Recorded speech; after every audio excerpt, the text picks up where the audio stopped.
ahead? Is it going to be sunny, happy times for Apple and its iPad? I feel like Bloomberg broke, they're looking for a revamp.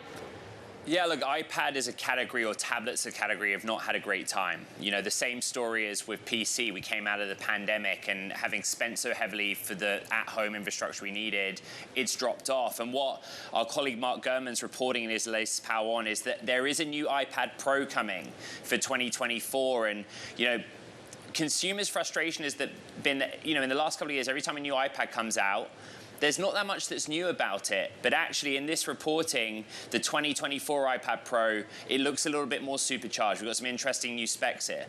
So what's the deal with the iPad tablet thing? Is it because people just would prefer laptops, or you're just kind of maxed out, or or it's the revamp that's been disappointing?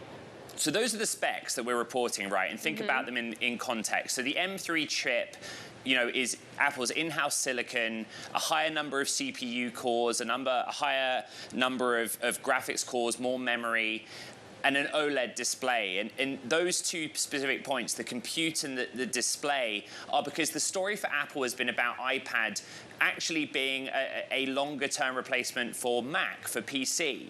You know, higher compute power, more functionality to do more work on it. And the other thing that we're reporting is that in this next gen that's going to come back end of next year, we could see a revamped Magic Keyboard. You know, the keyboard attaches to the MacBook. I always found that really weird. Apple wanting to make a really good tablet product that competed with its own computer, you know, on the higher end. But that's what we're reporting, and, you know, it's been an area of decline. It's the smallest segment, revenue-wise, out of all of the Apple Bridge categories, but could this spark it? Maybe. Also weird because the push to come back to Office is that much more extreme now, so it feels even an odder point to kind of jumpstart it.